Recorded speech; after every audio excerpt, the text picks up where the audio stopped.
देखो, जय मसीह की प्रभु आप सभी को बहुत आशीष से। आज का वचन ऐसा है, यदि जैसे ही हम इस बात के अनुसार आज हम प्रार्थना करते हैं तो अपनी ज़िंदगी में बड़े बड़े चमत्कारों को देखो। क्योंकि मैंने अपनी ज़िंदगी में देखा है, जब मैंने इस तरीके से प्रार्थनाएं की हैं, जब मैंने इस वचनों को इस्तेमाल किया है, इन तरीक़ों को इस्तेमाल किया है, तो मैंने अपनी ज़िंदगी में बड़े उद्धार को, छुटकारे को, बड़े बड़े कामों को, बड़े बड़े चमत्कारों को होते हुए देखा है। रुकी हुई आशीषों को मैंने पाते हुए देखा है और रुके हुए कामों को मैंने बनते हुए देखा है। सब प्रकार की गड़बड़ियों को ख़त्म होते हुए देखा है, शैतान के कामों को नष्ट होते हुए देखा है, बदरूहों को नष्ट होते हुए देखा है और सब प्रकार की जो कमियां थी उनको ख़त्म होते हुए देखा है, तकलीफ़ें थी उनको ख़त्म होते हुए देखा है, बीमारियां थी उनको ख़त्म होते हुए देखा है, आशीषें थी उनको आते हुए देखा है और सब प्रकार की भरपूरी को परमेश्वर की मैंने अपनी ज़िंदगी में देखा। वरन ये अधिकार मैंने अपनी ज़िंदगी में भी इस्तेमाल किए हैं और सच में ऑन द स्पॉट परमेश्वर ने चमत्कार किए हैं। बस बात यह है कि हमें तरीके से इस्तेमाल करना है और विश्वास के साथ।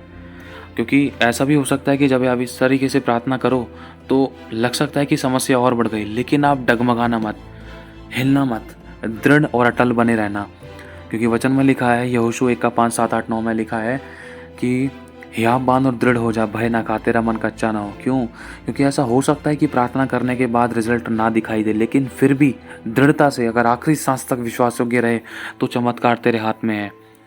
कई बार ऐसा हो सकता है कि डाउनलोडिंग होते होते 99 तक आ गई, लगता है कि एरर हो गई, लेकिन फिर भी परमेश्वर उस डाउनलोडिंग को कंप्लीट करने की सामर्थ्य रखता है। कहने का मतलब, जो काम लग रहा है कि अब तो हो ही नहीं सकता, सिग्नेचर हो गया, स्टैंप लग गई, लेकिन तब भी परमेश्वर ऐसी योजना बनाएगा कि लोग हैरान हो जाएंगे और परमेश्वर की बड़ी महिमा प्रकट होगी। जिस काम में लोग कहते हैं, डॉक्टर्स कहते हैं ये नहीं हो सकता, ये तो हो ही नहीं पाएगा, ये तो हो ही नहीं सकता, कोई नहीं करा सकता, ऐसे ही कामों को विश्वास के द्वारा करने में परमेश्वर की दया से, परमेश्वर के अनुग्रह से प्रभु को बहुत आनंद आता है, जिसमें लोग हाथ खड़े कर देते, परंतु ऐसे कामों को परमेश्वर चुटकियों में करके दिखाता है। तो ज़्यादा कुछ नहीं है, बस विश्वास। अगर आप उपवास रख सकते तो रखने की कोशिश करना, चाहे आपके 1 घंटे का रखो, चाहे 2 घंटे का रखो, जो भी आपकी समस्या उसके विपरीत में आपको प्रार्थना करनी है दृढ़ता से। और दूसरा कि जब भी आप प्रार्थना करो, आप अपने शब्दों को सही इस्तेमाल करना। आपको वचन के द्वारा प्रार्थना करनी है। जब तक प्रार्थना में वचन नहीं है तब तक प्रार्थना खोखली है, ध्यान रखना। जब तक हम वचन को इस्तेमाल नहीं करते तब तक शैतान के ऊपर तलवारें नहीं चलती हैं, क्योंकि वचन ही तलवार है। जब तलवार का इस्तेमाल नहीं किया जाएगा तो बंधनों को नहीं काटा जा सकता है, फाड़ा नहीं जा सकता है, तोड़ा नहीं जा सकता है, मेरे भाई और बहनों, खोला नहीं जा सकता है।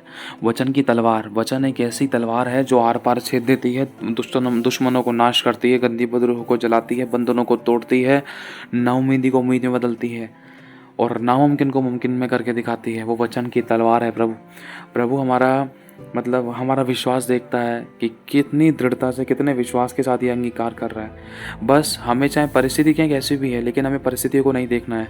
याद करो एलिया नबी को। देखो, जिस तरीके से प्रार्थना करनी वो चीज़ अभी तुम्हें बताई जाएगी, बहुत ज़्यादा इंपॉर्टेंट है। जो भी आपकी ज़िंदगी में आपको समस्या लग रही है, कैसी भी है, चाहे शारीरिक है, चाहे आत्मिक है, चाहे आर्थिक है, चाहे संसारिक है, चाहे फाइनेंशियली, चाहे स्पिरिचुअली, चाहे सोशली है, किसी भी तरीके से है, उन परिस्थितियों को बिल्कुल भी आप नेगेटिव तरीके से, नकारात्मक तरीके से मत देखना। वो परिस्थिति चाहे जैसी भी दिखाई दे रही है, आपको सिर्फ सही शब्द बोलकर अपना हाथ बढ़ाना है। याद करो एलिया नबी को, जब 3.5 साल के लगभग का अकाल पड़ा था, एलिया भविष्यद्वक्ता ने कह दिया था कि मेरे बिना कहे न तो बारिश होगी न तो ओस पड़ेगी, ओस भी नहीं पड़ेगी मेरे बिना कहे। सोचो कितना खतरनाक और सामर्थ्य अधिकार परमेश्वर यहोवा ने एलिया को दिया था। क्या ये अधिकार आज हमारे पास है या नहीं है? सोच कर देखो, पहले अपने आप से पूछो, है या नहीं है। बहुत से लोग कह सकते हैं कि ये अधिकार नहीं है, लेकिन वचन हमें बताता है स्वर्ग और पृथ्वी का उसने हमें सारा अधिकार दे दिया है। अधोलोक की कुंजी उसने हमारे कंधे पर रख दी है। उसने शैतान को हमारे पैरों तले को चलवा दिया है। सब कुछ उसने हमें दे दिया है। स्वर्ग के स्थानों पर हमें उसने पहले ही बैठा दिया है और शत्रु को हमारे पैरों तले को चलवा दिया है। आकाश और पृथ्वी की सब प्रकार की बातों पर उसने हमें प्रभुता दी है। मेरे भाई और बहनों, यही प्रभुता एलिया के पास थी, लेकिन एलिया इसको समझ पाया। लेकिन बहुत से परमेश्वर के लोग इस बात को आज भी नहीं समझ पाते हैं, जैसे हमें भी नहीं मालूम था। लेकिन जब उन अधिकारों को हमने इस्तेमाल करने की कोशिश करी, जब हमने अपना जीवन सही चलाने की कोशिश करी, जब वो सही चलते चलते वचन के अनुसार जीवन चलाते चलाते, तो जब हमने उस वचन के अनुसार जीवन चलाते चलाते जब हमने इन अधिकारों का इस्तेमाल किया, तब हमने अपनी ज़िंदगी में चमत्कारों को देखा। लेकिन एक तरफ अगर हमने पाप से हाथ मिला रखा तब ये अधिकार इस्तेमाल कर रहा है तो काम नहीं हो सकता। क्यों? क्योंकि मनुष्य अगर सारे जगत को प्राप्त करे, अगर अपने प्राणों की हानि उठाए तो उससे क्या लाभ। संसार से प्रेम करना, परमेश्वर से प्यार करना है। शरीर पर मन लगाना तो मृत्यु है। जो शरीर पर मन लगाता है वह परमेश्वर को प्रसन्न नहीं कर सकता। सोच कर देखो। इसीलिए अगर हमारा हाथ पाप के साथ मिला हुआ है, उस समय अगर हम प्रार्थना करते हैं इन अधिकारों को लेकर, तो काम नहीं हो सकता। लेकिन अगर हम बुराई से प्यार करते हैं, पश्चातापी हृदय और पवित्र जीवन जीने की चाह और इच्छा रखते हैं और चलते भी हैं, अगर ऐसे समय में अगर हम प्रार्थना करें तो हमारी प्रार्थना को सुनेगा परमेश्वर, आश्चर्य कर्म करेगा। एलिया परमेश्वर की दृष्टि में बहुत खरा और विश्वासयोग्य दास था परमेश्वर का। जैसे ही एलिया ने कहा कि मुझे अधिकार है कि मैं आकाश को बंद करूं। अगर हम जाने प्रकाशित वाक्य का 11वां अध्याय, शायद उसमें लिखा है कि जो 2 गवाह हैं उसमें एक एलिया है, एक मूसा है, क्योंकि लिखा है उन्हें अधिकार है कि वो आकाश को बंद करें और पानी को लहू बनाएं। सोचो, अधिकार है उनको। आज यही अधिकार आपके और मेरे पास है। आज हमें बंद करने का अधिकार है, बांधने का अधिकार है। अगर हम यहेजकल में पढ़ते हैं पहले अध्याय में, तो लिखा है कि हमें बांधने का, नष्ट करने का, काट डालने का, खंडन करने का और उखाड़ फेंकने का और मतलब रोपने का अधिकार है। इसमें चार पांच अधिकार ऐसे हैं जो बर्बाद करने वाले हैं, वरन 2-3 अधिकार ऐसे जो मतलब बहुत पॉजिटिव हैं, आशीषित हैं। हमें तरीके से इनको इस्तेमाल करना है। किसी मनुष्य के ऊपर इनको इस्तेमाल नहीं करना है, क्योंकि देखो जो इंसान बोएगा वो काटेगा। गलत नहीं करना है, वो गलत परमेश्वर सुनेगा भी नहीं। फिर हमें शत्रु पर इस्तेमाल करना। शत्रु हमारा कौन है? वो अंधकार की शक्तियाँ, दुष्ट आत्माएं, बीमारियाँ, कर्जा, गरीबी, घटी, ये सारी दुष्ट आत्माएं हैं जो आपको बढ़ने से रोकती है, जो आपकी आंखों में आंसू लाती है, जो तकलीफ देती है, लड़ाई दंगा कराती है, मौत, एक्सीडेंट्स वाली गंदी आत्माएं या आंसू वाली गंदी आत्मा जो आपको आंसू में रखती हैं, बार बार छोटी छोटी बातों को लेकर जो जलाती हैं, कुड़कुड़ाती हैं, दोष लगाती, बुराइयां करती, कमियां निकालती हैं। ये गंदी दुष्ट आत्माएं जो मनुष्य की ज़िंदगी में होकर काम करती हैं, दूसरों को सताती हैं, खुद भी सताई जाती हैं। मतलब कहने का कि अब जैसे मान लो अब मैं दूसरों के बारे में झूठ बोल रहा हूँ, तो दूसरे का तो दिल दुख गया, और इस झूठ वाली गंदी आत्मा जो मेरे अंदर काम कर रही थी, तो इसके द्वारा मेरी ज़िंदगी में भी गलत हो सकता था। क्यों? क्योंकि जो मैंने झूठ बोया, क्या वो मुझे काटना नहीं है? और ये दुष्ट आत्मा सामने वाले को और दूसरे उस व्यक्ति को जिसके अंदर ये दुष्ट आत्मा काम कर रही थी, दोनों को सताती है, दोनों को। दुष्ट आत्मा का काम यही होता है। तो कई सारी ऐसी चीज़ें हैं जो धन को लेकर रुकावट डालती हैं आपके ज़िंदगी में। कोई भी ऐसी चीज़ है, उनके पीछे जो दुष्ट आत्माएं काम करती हैं, उन दुष्ट आत्माओं को बांधना है, जलाना है, नाश करना है, खंडन करना है, अथाह गड्ढे में कैद करना है, जहाँ पर उस शैतान को कैद किया जाएगा अथाह गड्ढे में। ध्यान रखना इन शब्दों को। और काट डालना है, क्योंकि लिखा है यिर्मयाह में हम पढ़ते हैं तो परमेश्वर ने हमें फरसा बनाया है अपना। और शुरुआत में जब हम पढ़ते तो लिखा है परमेश्वर ने हमें कहा है कि तुझे मैंने काट डालने का अधिकार दिया, जाति दुष्ट की जातियों को काट डालने का अधिकार दिया, उनके बंधनों को काटने का अधिकार दिया जो लगे थे। घटी का बंधन, बीमारी का बंधन, तकलीफ का बंधन, कर्जे का बंधन, लड़ाई दंगे का बंधन, मौत, एक्सीडेंट्स का बंधन, श्रापों का बंधन या नाकामयाबी का बंधन, आंसू का बंधन, कर्जे का बंधन और तकलीफ़ों का बंधन, बीमारियों का बंधन या कुड़कुड़ाहट बंधन या आशीष ना पाने देने वाला बंधन या बच्चा ना होने देने वाला बंधन या नौकरी बिजनेस ना देने वाला बंधन, नौकरी बिजनेस ना होने देने वाला बंधन, ये सब प्रकार के बंधन थे। आपकी ज़िंदगी में जो भी समस्या ना, उसके पीछे शैतानी बंधन है। आपको उसको काटने के लिए, तोड़ने के लिए, जलाने के लिए, नष्ट करने के लिए आपको अंगीकार करना है। अब याद करो एलिया को। अगर हम प्रकाशित वाक्य का 11वां अध्याय पढ़ते हैं जिसमें 2 गवाह हैं, तो लिखा है उनको अधिकार है कि वो आकाश को बंद करें। बहुत बड़ी बात है, छोटी मत समझना। और यही चीज़ है जो आपको इस्तेमाल करनी है। जैसे दानियेल के टाइम पर शेरों के मुंह बंद कर दिए थे, आज शैतान जो शेर बनकर बैठा था एक विश्वासी की ज़िंदगी में, जो दहाड़ रहा था, जिसके कारण एक विश्वासी गिरता जा रहा था, आंसुओं में हो रहा था, तो शेर का मुंह बंद करना है आपको इन अधिकारों का इस्तेमाल करते हुए।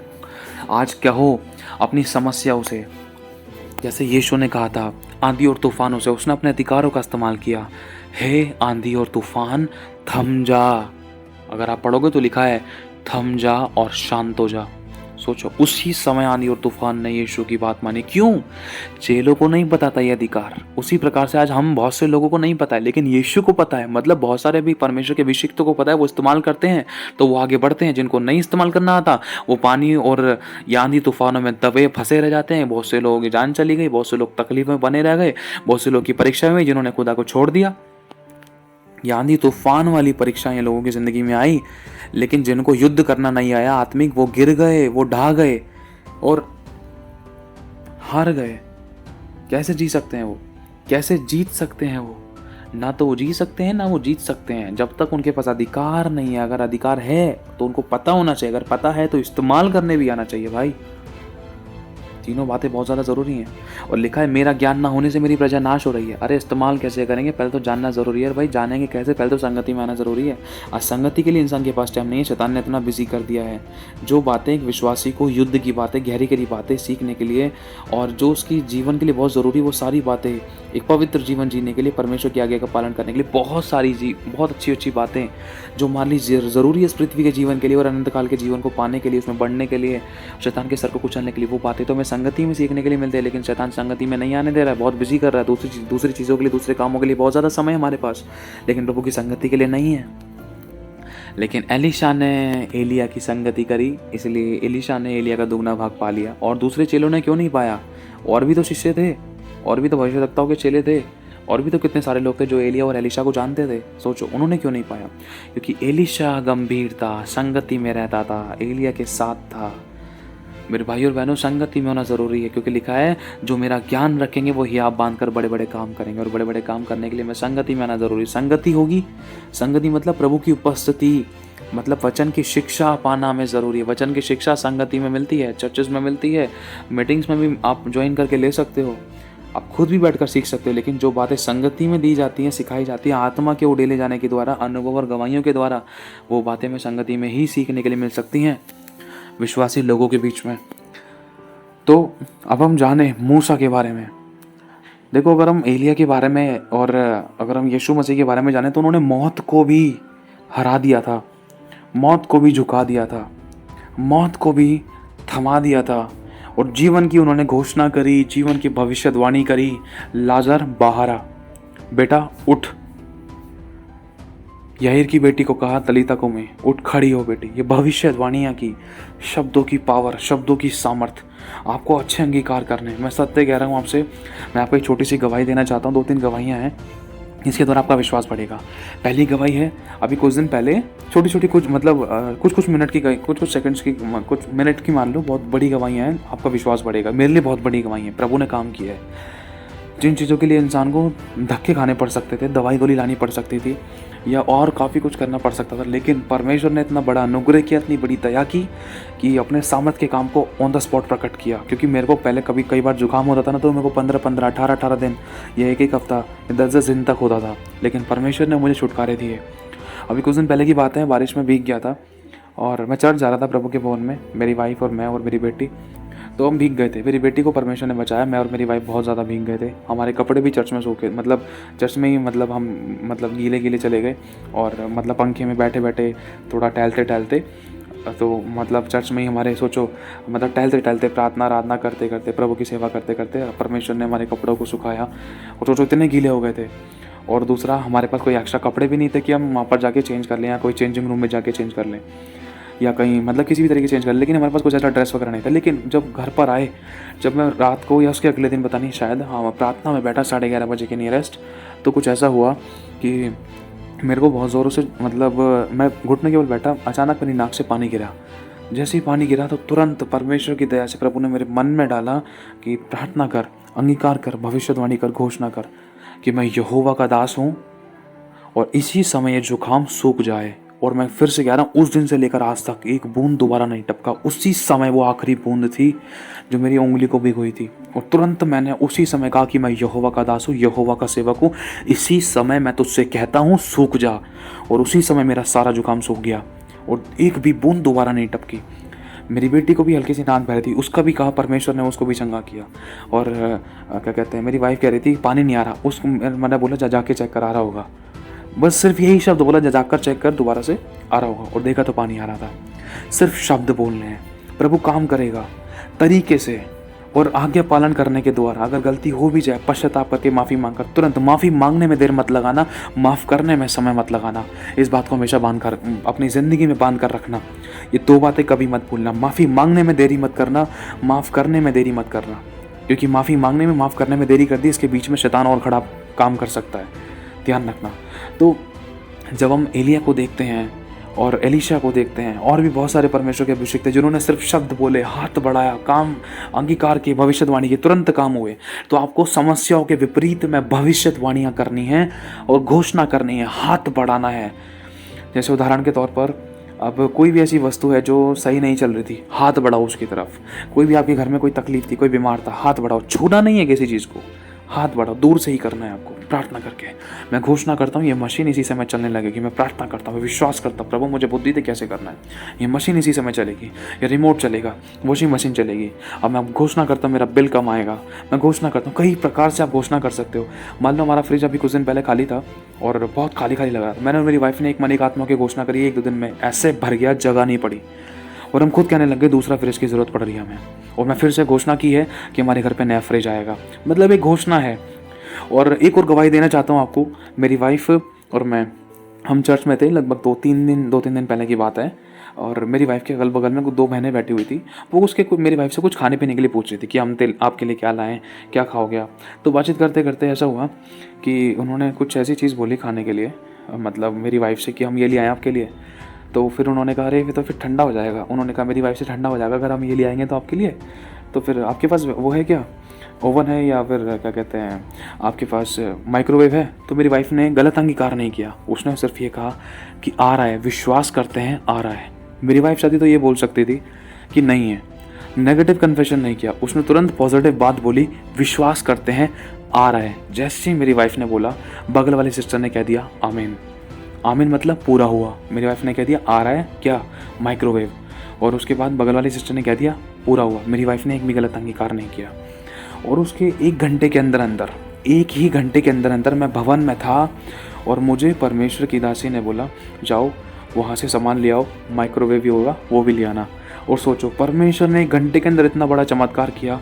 सिर्फ हमने सिर्फ सही शब्द बोले, परमेश्वर ने ज़रूरत को देखा और विश्वास के द्वारा परमेश्वर ने अपने अनुग्रह से हमारी ज़िंदगी में बड़ा चमत्कार किया। और आज माइक्रोवेव हमारे घर पर है, गिफ्ट में, वो भी एक तरीके से। और हमें 1 सिंगल रुपया नहीं पे करना पड़ा। प्रभु ने अपने अनुग्रह से दिलाया है। ये सिर्फ सही शब्द है। जैसे कोई बोल रहा है कि तू बीमार है, हाँ यार बीमार हूँ, तो ये गलत अंगीकार है। चाहे भले ही पहले थोड़ी सी हालत सही थी, अगर गलत अंगीकार कर दिया तो और बीमार हो जाएगा इंसान। क्यों? क्योंकि गलत तो गलत शब्द है भाई। चाहे कोई 10 बार पूछे, चाहे कोई 1 बार पूछ रहे हैं, गलत तो गलत शब्द है। क्योंकि प्रभु ने कहा जैसा तू बोलेगा वैसा हो जाएगा। अरे अभी तो मेरे पेट में दर्द हो रहा था, सर में दर्द कैसे हो गया? अभी थोड़ी देर पहले तो तूने बोला हाँ यार बीमार हूँ। क्यों बोला? यूँ नहीं बोल सकता था हाँ प्रभु की दया से सब कुछ ठीक है, प्रभु ने ठीक कर दिया है, हम विश्वास करते हैं, मैं विश्वास करती हूँ, मैं विश्वास करता हूँ प्रभु ने मुझे चंगा कर दिया। ऐसे भी तो बोल सकते हैं। ज़रूरी थोड़ी ना कि गलत अंगीकार करें। अब जो भी आपकी समस्या उसकी तरफ हाथ बढ़ाना। जैसे एलिया ने हाथ बढ़ाया कि मुझे अधिकार है कि आकाश को बंद करूं, और आकाश को एलिया ने बंद कर दिया और वर्षा होना बंद हो गई, यहाँ तक कि ओस तक नहीं पड़ी। जैसा जैसा एक एक शब्द यहोवा ने पूरा किया, साफ बोल दिया ओस तक नहीं पड़ेगी, ओस बूंद भी नहीं पड़ी। ओस जानते हो आप, जो भूमि अपनी उपज उपजाती है तो भूमि में से नमी निकलती है। सोचो, ओस जो आकाश से गिरती है वो भी नहीं पड़ी। कितना खतरनाक शब्द था। हमारे कहने का फर्क है, विश्वास चाहिए और बने रहना है। एलिया बना रहा, प्रभु ने चमत्कार करके दिखाया। आज जो भी आपकी जिंदगी में तकलीफें थी, आज उसके विपरीत में बोलो, ए बीमारी, ए कर्जा, ए गरीबी, ए घटी, ए लड़ाई दंगे वाली गंदी आत्माओं, मैं तुम्हें बांध देता हूँ, मेरी जिंदगी से मैं दूर करता हूँ और अथाह गड्ढे में कैद करता हूँ। मैं तुम्हें जलाता हूँ, मैं तुम्हें नष्ट करता हूँ, मैं तुम्हें खंडन करता हूँ, मैं तुम्हें श्राप देता हूँ, मैं तुम्हारे बंधनों को तोड़ता हूँ जो मेरे घराने में किसी की भी जिंदगी में लगे थे। मेरे पति की जिंदगी से, मेरी पत्नी की जिंदगी से, मेरे बच्चे की जिंदगी से दूर हो जाए। गंदी आत्माओं तुम्हें मैं बांध देता हूँ, मैं बांध देती हूँ, मैं तुम्हें जलाती हूँ। पवित्र युद्ध के दूत तुम्हें जलाएं और तुम्हें नाश करें और तुम्हें बांध कर ले जाएं और अथाह गड्ढे में कैद करें, तुम्हें जलाएं। अच्छे अंगीकार करने हैं। दुष्ट आत्माओं के विरुद्ध में आप इस तरीके से प्रेयर कर सकते हो। ये नहीं कि चिल्ला चिल्ला कर अगल बगल वालों को परेशान कर दिया। तरीके से कोई ठोकर भी ना खाए, काम भी हमारा हो जाए। और जो भी चीज़ आप नहीं चाहते उन चीज़ों को रोको। जैसे मौत के दूत, बीमारियां, घटियां, तकलीफें, आंसू, या कोई कर्जा हो रहा था आपके ऊपर, रोको। इसी समय कर्जा थम जाए, मेरा कोई कर्जा नहीं होगा। इसी समय नुकसान थम जाए, प्रभु कोई नुकसान नहीं होगा। इसी समय गड़बड़ियाँ, बीमारियाँ, परेशानियाँ थम जाएं, कुछ नहीं होगा हमें। प्रभु तकलीफें थम जाएं, आंसू थम जाएं, ये लड़ाई यहीं रुक जाए, कोई कोर्ट केस ना होने पाए, ये लड़ाई यहीं खत्म हो जाए, मैं यहाँ थाम देता हूँ। ये बीमारी यहीं रुक जाए, अभी आगे ना बढ़ने पाए, यहीं मैं थाम देता हूँ, इसको हमेशा हमेशा के लिए दूर करता हूँ, हटाता हूँ और जलाता हूँ, जड़ से उखाड़ कर बांध कर मैं अथाह में कैद करता हूँ गंदी आत्माओं को। इस तरीके से आप प्रार्थना करें। जैसे यीशु ने आंधी और तूफानों को डांट कर कहा, इसी समय थम जा, और लिखा है वो थम गई, शांत हो गया। और चेले भी देखकर कहने लगे, अरे ये कैसा व्यक्ति है, ये तो सच में परमेश्वर का पुत्र है कि आंधी और तूफान भी इसकी बात को मानते हैं। मतलब यीशु ने उनसे बात करी थी, आंधी और तूफान से। यीशु कोई हथियार भाले लेकर लड़ने के लिए नहीं गया आंधी तूफानों से, शब्द बोला तरीके से, विश्वास के साथ। और इस चमत्कार को चेलों ने देखा, चेलों ने इसकी गवाही दी, इसलिए आज पवित्र शास्त्र में लिखा गया प्रभु की आत्मा के द्वारा। सोचो आज हमारे शब्द कैसे हैं, अंगीकार कैसे हैं। जो भी चीज आपके विरुद्ध में, विपरीत में, उनको बांधो, हाथ बढ़ाओ कि ये थम जाए, दूर हो जाए, ये गंदी दुष्ट आत्माएं जल जाए। जो इस भाई के पीछे, मेरे पति के पीछे, या मेरे घराने में इन लोगों के पीछे जो लालच की गंदी आत्माएं, व्यभिचार की गंदी आत्माएं, नशे पत्ते की गंदी आत्माएं काम करती है, उन गंदी आत्माओं को मेरे पति, मेरे बच्चे, मेरी फैमिली, मेरे लोगों की जिंदगियों से निकाल कर मैं बांध देती हूँ और इसी समय मैं उनको जलाती हूँ, अथाह गड्ढे में कैद करती हूँ। ऐसे शैतानी बंधनों को मैं तोड़ती हूँ, मैं तोड़ता हूँ। इस तरीके से आप प्रार्थना करें, घोषणा करें, भविष्यवाणियां करें और उस पर अमल रखें, विश्वास रखें। चाहे आपको लग रहा है कि प्रार्थना करने के बाद परिस्थितियां और बढ़ रही हैं, तो उसी समय चुप लगाना, क्योंकि शैतान को खलबली मच रही है। शैतान ये दिखाना चाह रहा है, देख तेरी प्रार्थना से कुछ नहीं हुआ। क्यों? क्योंकि शैतान को यह पता चल चुका है अगर इसने दोबारा प्रार्थना करी तो ये पूरी तरीके से आजाद हो जाएगी। इसलिए शैतान मन में डर डालता है, देख तूने तो भी प्रार्थना करी, देख डर तो और बढ़ गया।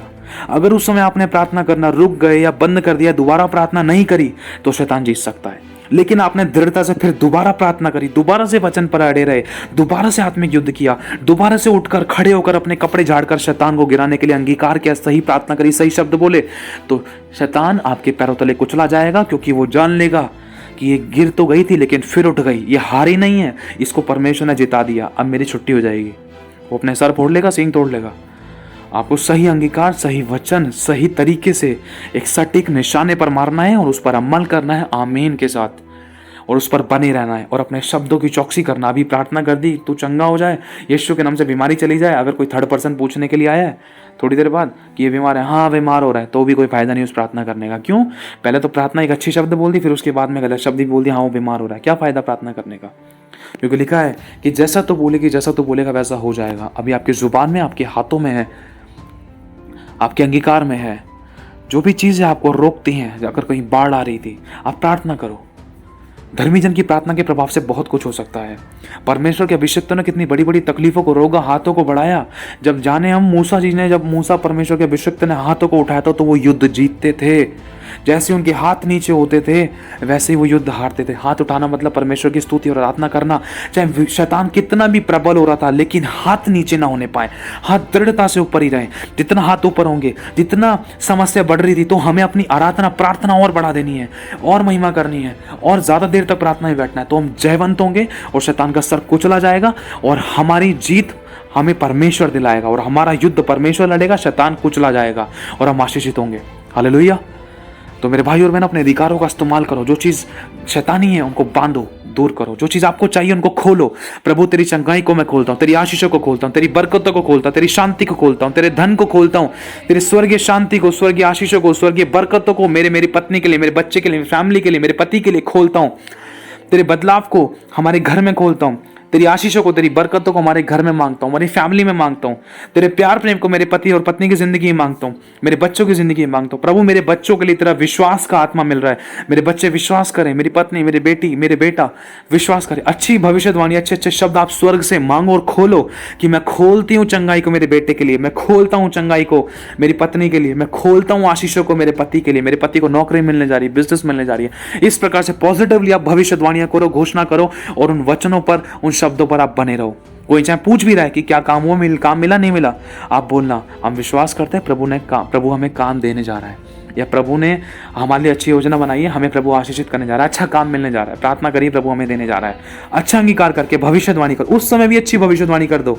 जैसे मेरी वाइफ ने कहा था कि हम विश्वास करते हैं वैक्यूम वो आ रहा है, माइक्रोवेव आ रहा है, तो सही अंगीकार किया और परमेश्वर ने उस अंगीकार को 1 घंटे के अंदर पूरा कर दिया, और वैक्यूम के माइक्रोवेव के साथ हम वापस घर पर आ गए।